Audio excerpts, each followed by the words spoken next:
ஆண்டவராகிய இயேசு கிறிஸ்துவின் நாமத்தினாலே திருச்சபை மக்களுக்கு அன்பின் வாழ்த்துதலை தெரிவித்துக் கொள்கிறேன். கடந்த நாட்களில் தொடர்ந்து நாங்கள் குடும்பமாக திருச்சபை மக்களுக்காக இந்த வைரஸுக்காக தினந்தோறும் ஆண்டவர் சமத்தில் நாங்கள் காத்திருக்கிறோம். கர்த்தர் அதற்கான கிருபையை கொடுத்திருக்கிறார். குடும்பமாக தனித்தனியாக ஜெபிப்பதற்கு கர்த்தர் கடந்த நாட்களில் உதவி செய்திருக்கிறார். அதனால் திருச்சபை மக்கள் இந்த நாட்களில் தொடர்ந்து கர்த்தரை தேடும்படியாக அவங்களை அன்பாய் அழைக்கிறேன். விசேஷமாக இந்த நாட்களில் உங்களோடு கூட இந்த ஞாயிற்றுக்கிழமையில் சொல்ல இருக்கிற சத்தியம் என்னவென்று சொன்னால், கடந்த நாட்களில் 2020 நியூ இயர் அன்று கர்த்தர் நமக்கு என்ன வாக்குத்தத்தத்தை கொடுத்தார் என்று சொல்லி இந்த நாட்களில் உங்களை யாவரையும் நினைவு கூறும்படியாக, அதை தியானிக்கும்படியாக நான் அன்பாய் அழைக்கிறேன். ஏனென்று சொன்னால், நியூ இயர் காலங்களில் நம்ம எல்லாரும் ரொம்ப சந்தோஷமாக நைட்டு 12 மணிக்கு ஆண்டுடைய நாமத்தை சொல்லி ஆராதித்தோம். தேவனுடைய வார்த்தையை நாம் கேட்டோம். அந்த நாட்களில் பாதி தூக்கத்திலையும் பாதி அந்த சந்தோஷத்திலையும் சில நேரங்களில் இந்த வார்த்தைகள் நமக்கு தெளிவாக கேட்பதற்கு பலவிதமான இடையூறு உண்டாயிருக்கும். ஸோ ஆகவே இந்த நாட்களில் மீண்டுமாக தேவனுடைய வார்த்தை, தேவன் நம்ம சபைக்கு என்ன வாக்குத்தத்தத்தை கொடுத்தார், இந்த நாட்களில் என்ன நடக்கிறதோ, நாம் எப்படிப்பட்ட பாடுகள் வேதனைகள் கடந்து செல்கிறோமோ அதை கர்த்தர் நமக்கு முன்பதாகவே சரியாக தெளிவாக நம்ம சபைக்கு வெளிப்படுத்தியிருக்கிறார் என்று சொல்லி நான் உங்களோடு கூட தெளிவாய் சொல்ல முடியும். ஏனென்று சொன்னால், உங்களுக்கு மீண்டும் ஞாபகப்படுத்துகிறேன். எபேசியர் புஸ்தகம் 3ஆம் அதிகாரம் 19ஆம் வசனம் நமக்கு வாக்குத்தத்தமாக, நமக்கு வாக்குத்தத்த அட்டை போட்டு நம்ம வீட்டிலலாம் வச்சிருக்கிறோம்னு சொல்லி நினைக்கிறேன். ஒருவேளை அந்த வசனத்தை திருப்பி பாருங்க, கர்த்தர் உங்களோட கூட பேசுவார் என்று சொல்லி நான் விசுவாசிக்கிறேன். தேவனுடைய வார்த்தை ஒருபோது ஒரு நாளும் பொய் சொல்லாது. நாம் தேவனுடைய வார்த்தையை தெளிவாய் சொல்லிக் கொடுத்தோமானால் ஒரு நாளும் ஒருபோதும் பொய்யர்கள் ஆவதில்லை. நாம் தேவனுடைய வார்த்தைக்கு பதிலாக நாம் சுயத்தை பேசும்போது இந்த நாட்களில் மாம்சம் வெளிப்படுவதனால அது தவறாக இன்றைக்கு ஜனங்களுக்கு வெளிப்படுகிறதை பார்க்க முடியும். தேவனுடைய வார்த்தை என்ன சொல்லுதுன்னு பார்ப்போம்.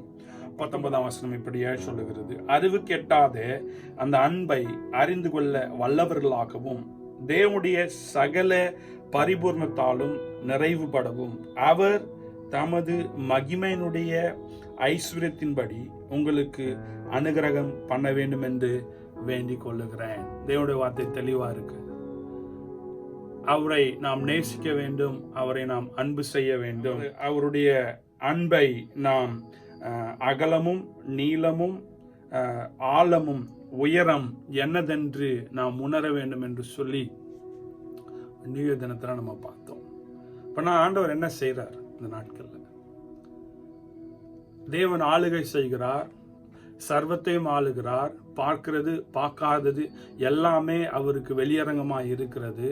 அவருடைய சித்தம் இல்லாமல் பைபிள் வசனம் நமக்கு சொல்லுது, ஒரு முடி கூட அவருடைய பிள்ளைகளுடைய வாழ்க்கையில விழுவதில்லை என்று சொல்லி வேதம் சொல்லுகிறது.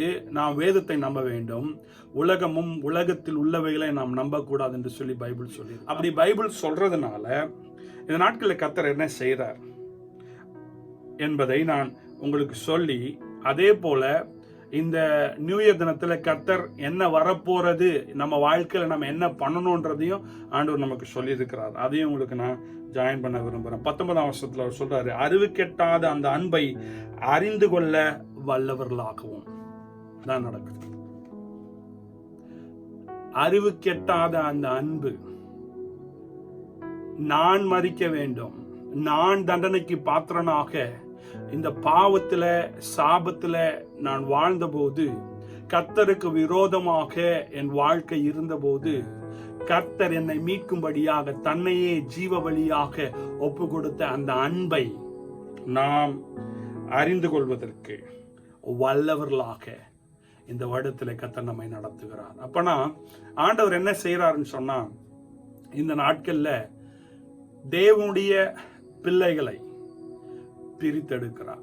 தேவனை அன்பு செய்கிற பிள்ளைகள் யார் என்றும், தேவனை அல்லது இயேசு கிறிஸ்துவை ஒரு மந்திரவாதியாக, ஆசீர்வாதத்தின் மந்திரவாதியாக, ஆசீர்வாதத்தை கொடுக்கிற ஒரு மெஜிஷியனா பார்க்கிற ஒரு கூட்டத்துக்கும், எனக்காய் அவர் மரித்தார், அவருடைய அன்பு விலையேற பெற்ற அன்பு, நான் மரணத்திற்கு பாத்திரன், என் ஜீவன், நான் வாழ்கிற இந்த வாழ்க்கை கர்த்தர் போட்ட உண்மையான பிச்சை என்று சொல்லி பார்க்கிற அல்லது நேசிக்கிற தேவனுடைய பிள்ளைகளுக்கும் வித்தியாசத்தை இந்த நாட்களில் ஏற்படுத்துகிறார். ஒரு கூட்டம் திருச்சபை இன்றைக்கு ஞாயிற்றுக்கிழமையில இல்லாததுனால, இல்ல வெள்ளிக்கிழமையில உபவாச கூட்டங்கள் இல்லாததுனால, ஒரு சில கிறிஸ்தவ கூட்டங்கள் இன்றைக்கு ஜபமின்றி, வேத வசனத்தை வாசிக்காம, குடும்பத்துல ஜபிக்காம, இன்றைக்கு அவருடைய ஆவிக்குரிய வாழ்க்கையெல்லாம் திருச்சபையை சார்ந்ததாக,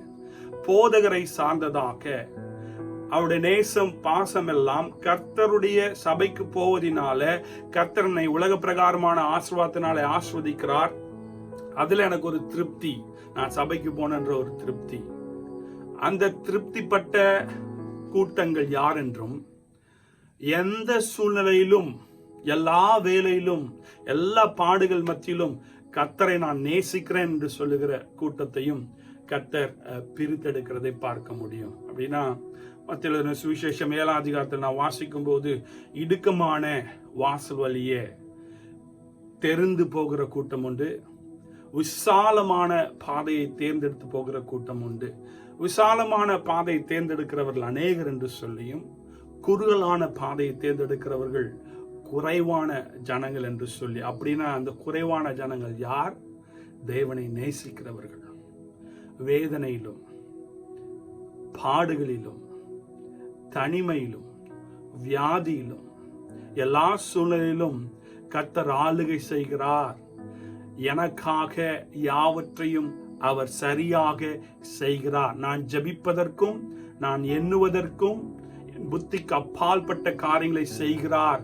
நான் அவரை அறிந்து கொள்ள, புரிந்து கொள்ள என்னால் முடியாமல் போனாலும், அவர் என்ன செய்கிறார் என்பதை என் மாம்சம் கொண்டு தீர்க்க தரிசனம் சொல்லாமல், அல்லது இந்த மூளை கொண்டு புரிந்து கொள்ளாமல் இருந்தாலும், கர்த்தர் எனக்காக எல்லாவற்றையும் நேர்த்தியாய் செய்கிறார் என்று சொல்லி அவரை உண்மையாய் நேசிக்கிற கூட்டத்தை நாட்களில் கர்த்தர் பிரித்தெடுக்கிறார்.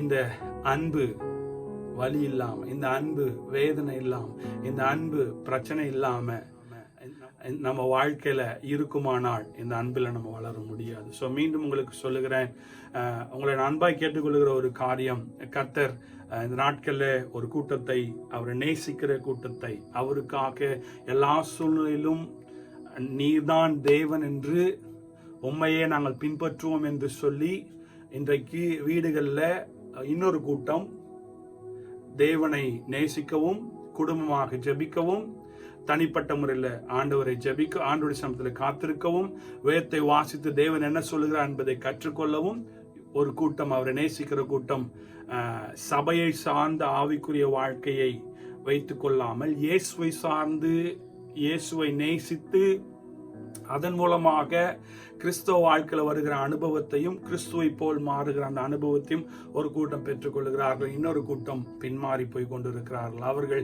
இயேசுவை மந்திரவாதியாக, இயேசுவை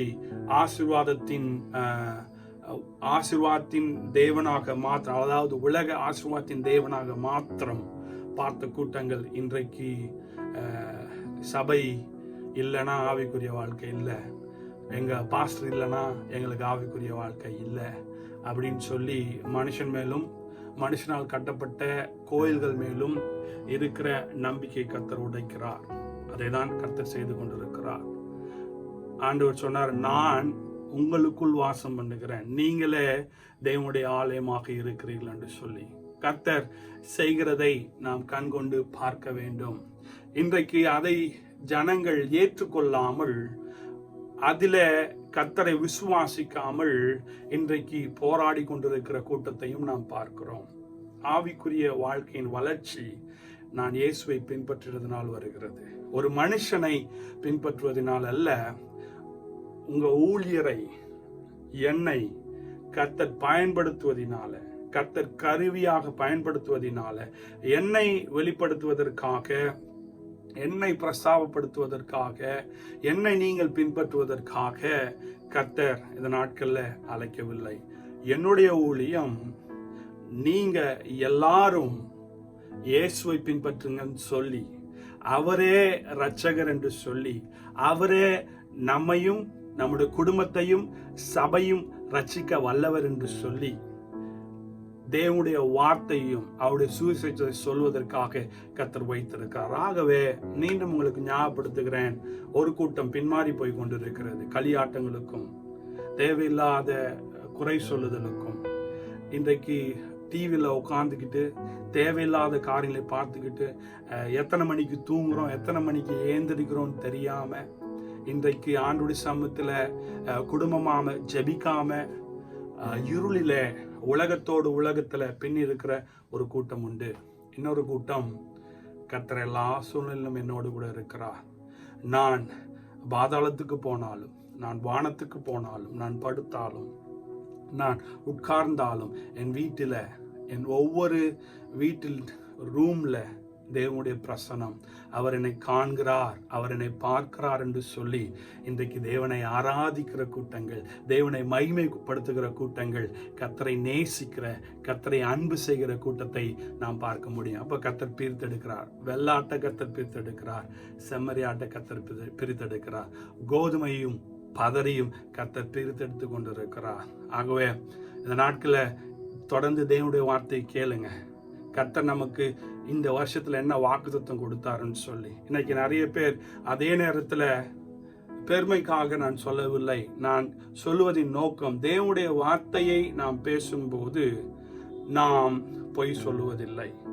நாம் தேவனுடைய வார்த்தையோடு கூட மனுஷனுடைய தந்திரங்களையும், மனுஷனுடைய நய வஞ்சகத்தையும், மனுஷன் விரும்புகிற காரியங்களை ஜனங்களுக்காக நாம் பேசும்போது அவைகள் ஒரு நாளில வெளிச்சத்துல வரும். அநேகர் இந்த வருடம் எவ்வளவு உலக ஆசீர்வாதத்தினால் நிறைந்திருக்கும் என்று சொல்லி பேசியிருக்கிற கூட்டமும் உண்டு. அதே நேரத்துல ஒரு சில உண்மையான ஊழியர்கள் சத்தியத்தை சொல்லியிருக்கிறார்கள், சத்திய வார்த்தையினால் நம்மை தேற்றிருக்கிறார்கள். எனக்கு கொடுத்த நல்ல தருணமாக இருப்பதினால, தேவனுடைய வார்த்தை மாத்திரம் சொல்வதினால நாம் பிழைக்கிறோம்.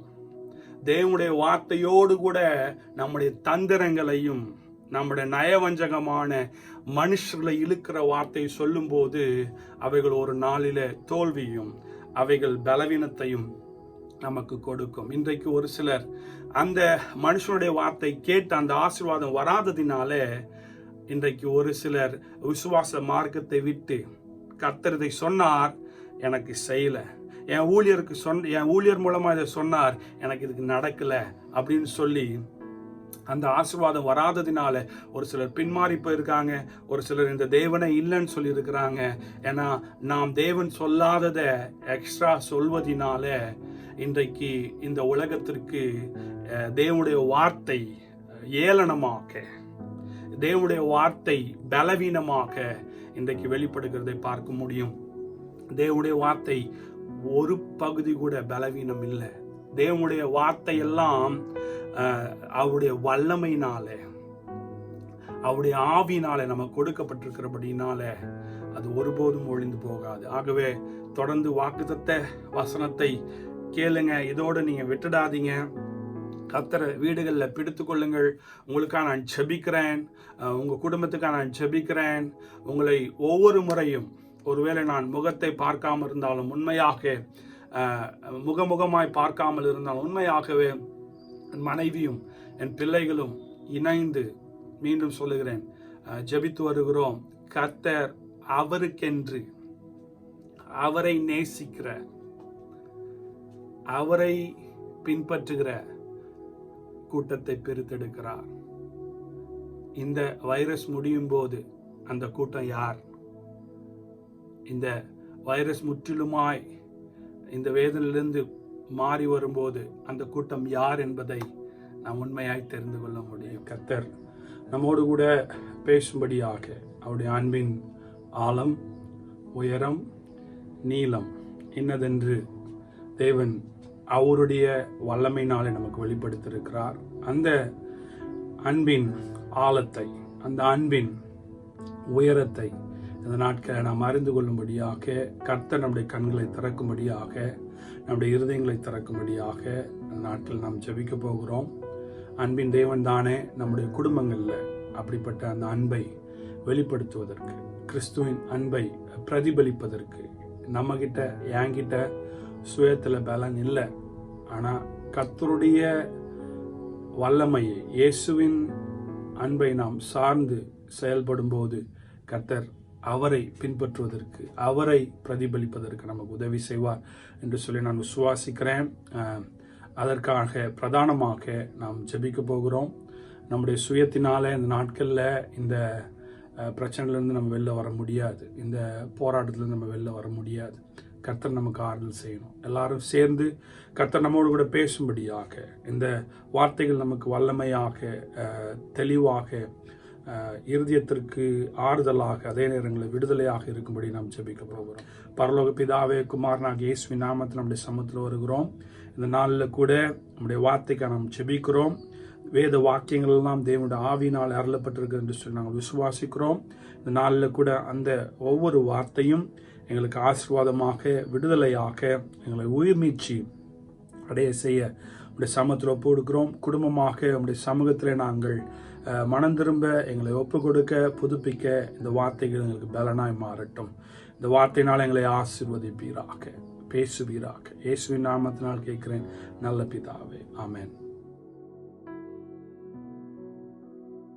நான் சொல்ல வேண்டாம், யோசிச்சு பார். எனக்கு இருக்கிற ஒவ்வொரு ஆட்களும், எனக்கு இருக்கிற ஒவ்வொரு கிறிஸ்தவர்களும் நான் இயேசுவின் அன்பை விட்டு அப்போஸ்தலனாகிய பவுல் சொல்றதுக்கு காரணம் என்னன்னா, சிறைச்சாலையில் இருக்கிறாரு. சிறைச்சாலை அனுபவத்திலும் இயேசுவின் சமாதானத்தை பார்க்கிறார். ஆமென். கப்பல் சேதம் வருது, கப்பல் சேதத்திலும் இயேசுவின் வல்லமையை பார்க்கிறார். ஆமென். அவர் அடிச்சு தூக்கி போடுறாங்க, அந்த அடிச்சு பாளையத்துக்கு புறமே தூக்கி போடுறாங்க. அவர் 3ஆவது அறைக்கு போறாரு, செத்துட்டே நினைச்சிட்டாரு, இயேசுவை பார்த்துட்டு வராரு. ஆமென்.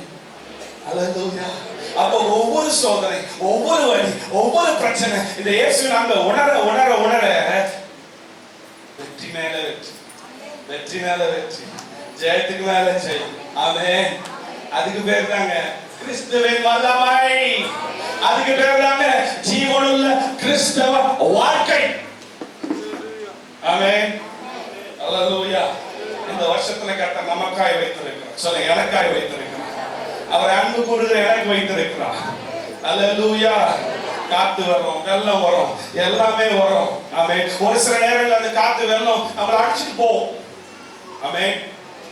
நம்ம என்ன சொல்லுவோம், பேதுரு மாதிரி நம்ம அந்த அலைகளை பார்த்து பயந்து, ஆமென், அல்லேலூயா, அந்த அலைகளை பார்த்து யாரெல்லாம் பயந்து இருக்கீங்க?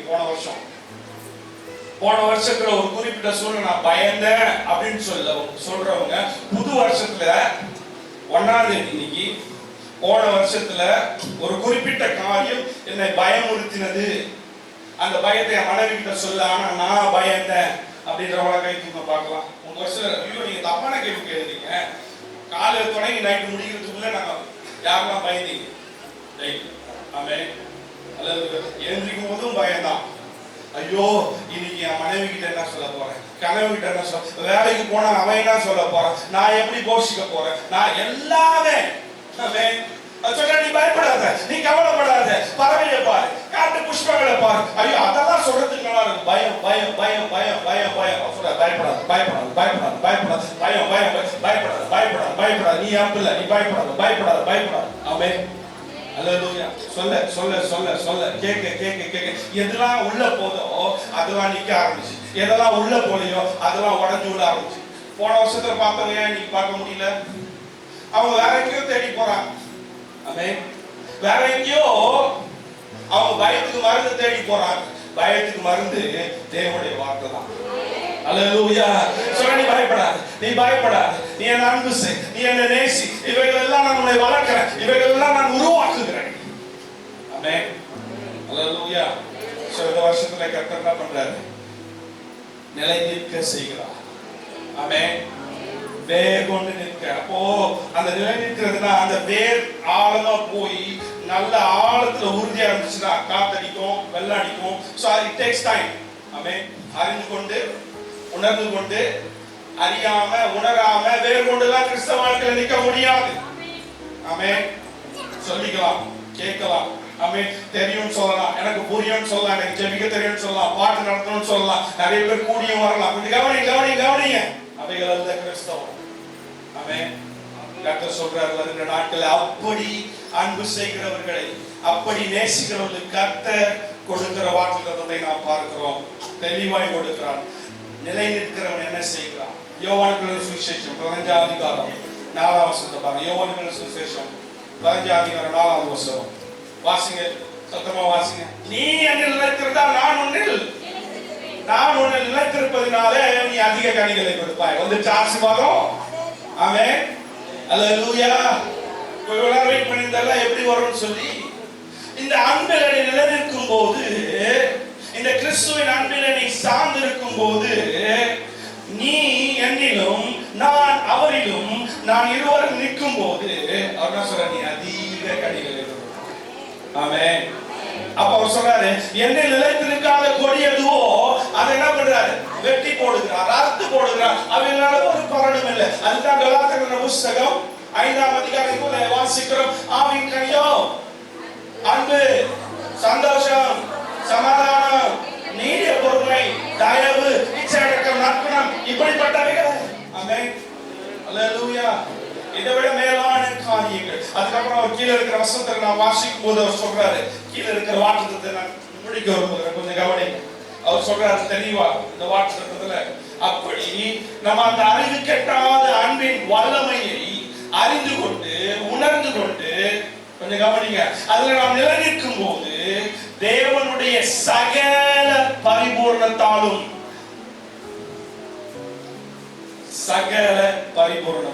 ஆமென். யாருக்கெல்லாம் பரிபூர்ணம் வேணும்? ஆமென். அல்லேலூயா. அது கீழே இருக்கிற வார்த்தை, நீ கீழ்ப்படியும் போது, ஆமென், கீழ்ப்படிதெல்லாம் ஆசீர்வாதம். நான் என்ன சொல்றேன், உனக்கு சாபத்தையும் ஆசீர்வாதத்தை வை. Choice is yours. நீ என் அன்பை அறிந்து கொள்வதற்கு இந்த வருஷத்துல, என் அன்பை உணர்வதற்கும் என் அன்பில் நினைப்பதற்கும் நீ உன்னை ஒப்பு கொடுக்கும் போது, அவர் சொல்றார், உன்னை பரிபூர்ண ஆசீர்வாதத்தினால் உன்னை ஆசீர்வதிக்கிறார். அல்லேலூயா.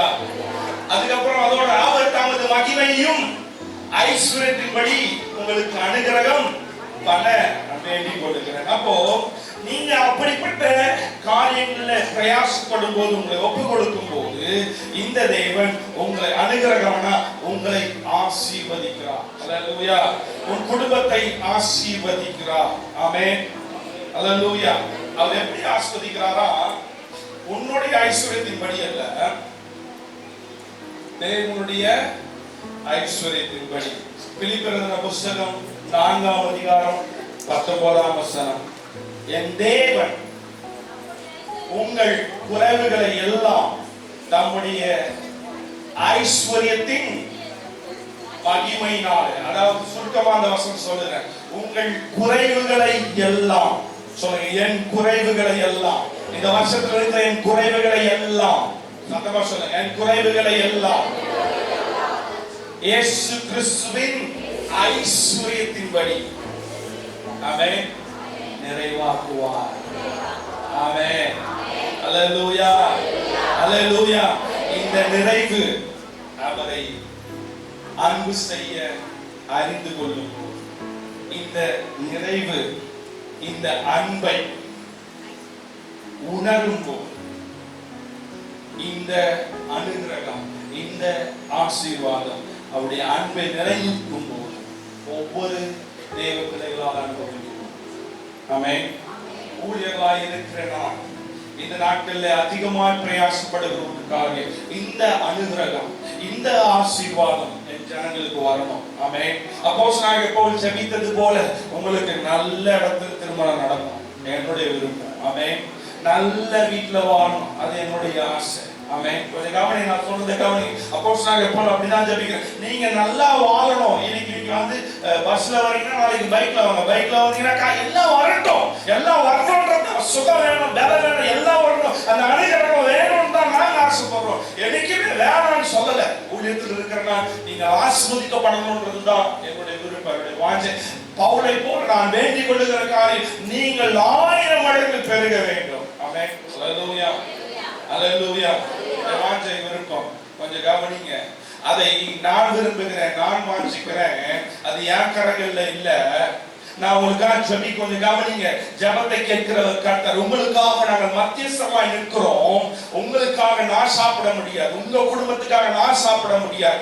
என் பிள்ளை ரட்சிப்புக்கு நான் எவ்வளவுதான் உதவியா இருந்தாலும் அவர் ரட்சிக்கப்பட்டாதான் பரலோகம் போக முடியும். பாஸ்ட் பையனா இருந்தாலும். அல்லேலூயா. அப்போ கர்த்தர் இதயத்தை திறந்தாலும் நான் சொல்ற அர்த்தத்தை புரிஞ்சுக்கோங்க. நாங்க எவ்வளவு பிரயாசப்பட்டு பாரப்பட்டு ஜெபம் பண்ணாலும் நான் இங்க இருக்கிற நீங்க கர்த்தருக்கு கீழ்ப்படியாமல் ஆமென் அன்பு செய்யாமல் இருக்கும்போது நிறைய இடத்துல வந்து கேட்பாங்க, ஏன் எங்களுக்கு மாத்திரம் வரல? இப்போ உன்ன பாரு, நீ கீழ்ப்படி ஆரம்பி, கர்த்தர் உன்னை நடத்துகிறார். ஆமென். அல்லேலூயா. அல்லேலூயா. என் தேவன் தம்முடைய ஐஸ்வரியத்தின்படி உங்கள் குறைவுகள் எல்லாம் கிறிஸ்து இயேசுவுக்குள் மகிமையில நிறைவாக்குவார். ஆமென்.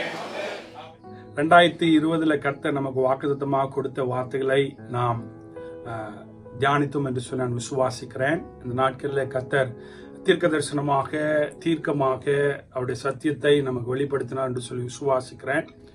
தொடர்ந்து அவருடைய அன்பில வளர்வதற்கான கிருபையை கர்த்தர் கொடுப்பார். நம்முடைய வாழ்க்கையில நன்மையை துவங்கினவர் அவரே முடிப்பதற்கும் உண்மை உள்ளவராக இருக்கார் என்று சொல்லி நான் விசுவாசிக்கிறேன். அதனால குடும்பமாக நாம் தொடர்ந்து அவரை சார்ந்து கொள்வோம், பரிசுத்தத்தை நாடுவோம். கர்த்தர் அப்படி நம்மை பரிசுத்தப்படுத்தும்படியாக தொடர்ந்து விசுவாசத்தை நமக்கு வர்த்திக்க பண்ணும்படியாக ஜபத்திலும் வேதத்திலும் காத்திருக்கிற கர்த்தர் நமக்கு அப்படிப்பட்ட ஒரு வாஞ்சையும் வைராக்கியத்தையும் கொடுக்கும்படியாக நாம் ஜெபிக்க போகிறோம். கர்த்தர் இந்த வசனங்கள் மூலமாக நம்மோடு கூட பேசியிருக்கிறார். கர்த்தர் அவைகள் நமக்குள்ள கிரியை செய்வதற்கு நம்மை ஒப்பு கொடுப்போம், விட்டு கொடுப்போம். கர்த்தருடைய சமூகத்தில் நாம் ஜெபிப்போம். கர்த்தர் நமக்கு அப்படிப்பட்ட ஒரு பிரியத்தை வாஞ்சை தருவார் என்று சொல்லி விசுவாசிக்கிறேன். பிதாவே, நாங்கள் கேட்ட வார்த்தைகளுக்காக எமக்கு ஸ்தோத்திரம்.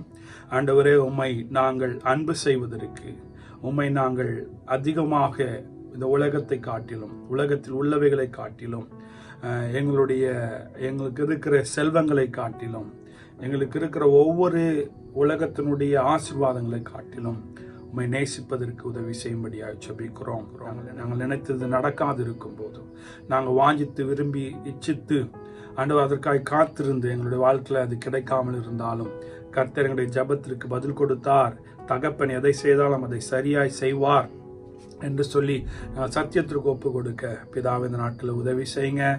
கேட்ட இந்த வார்த்தைகள் ஒவ்வொருவருக்கும் பலனாக, ஒவ்வொருவருக்கும் ஜீவனாய் நீர் மாற்றினபடியால் நமக்கு ஸ்தோத்திரம். தொடர்ந்து நாங்கள் சத்தியத்தை விட்டு வழி விலகாமல் கட்டுக்கதைகளுக்கும் மாயமாலங்களுக்கும் தந்திரங்களுக்கும் ஆண்டவர உலக காரியங்களுக்கும் நாங்கள் எங்களுடைய ஆத்மாவை ஒப்பு கொடுக்காமல் தேவரீர் அவைகளுக்கு வேலி போட்டு உடைய வார்த்தையில நிலைநிற்க எங்களுக்கு உதவி செய்யும். ஆண்டவர் இங்க இருக்கிற ஒவ்வொருவரையும், கேட்கிற ஒவ்வொருவரையும் தேவனை ஆசீர்வதிப்பீராக. வல்லமை நான் நிரப்பும் இயேசுவின் நாமத்தினால் கேட்கிற நல்ல பிதாவே, ஆமென். கர்த்தர் இந்த வார்த்தை நம்மளை ஆஸ்வதிப்பார். எல்லாருக்கும் ஸ்தோத்திரம். கர்த்தருடைய சமாதானம் உடைய குடும்பங்கள்ல தங்கும்படியா நாங்கள் தொடர்ந்து ஜெபிக்கிறோம். ஆமென்.